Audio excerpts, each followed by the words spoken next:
Masing-masing sudah ada lembaran dan sudah kita bahas kemarin di depan.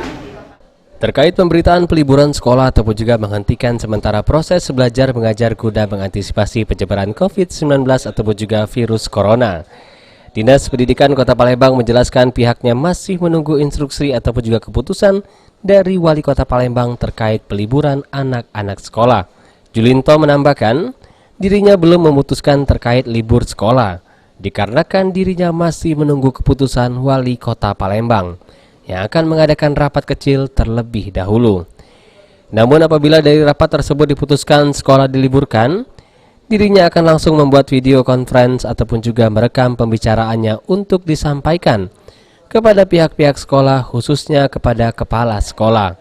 Dan saya belum memutuskan ya bahwa 14 hari ini libur, karena saya mau tanya Pak Sekda dulu, boleh lu meliburkan karena Pak Wali terakhir kan nanti ada rapat kecil untuk menetapkan mulai kapan libur, mulai hari besok 14 hari kerja ke depan.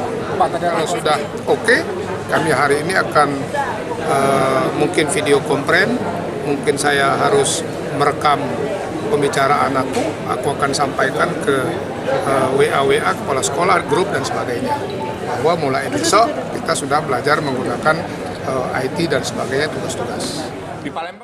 Apabila anak-anak sekolah sudah diliburkan, dirinya menghimbau kepada orang tua agar membantu anaknya untuk belajar di rumah.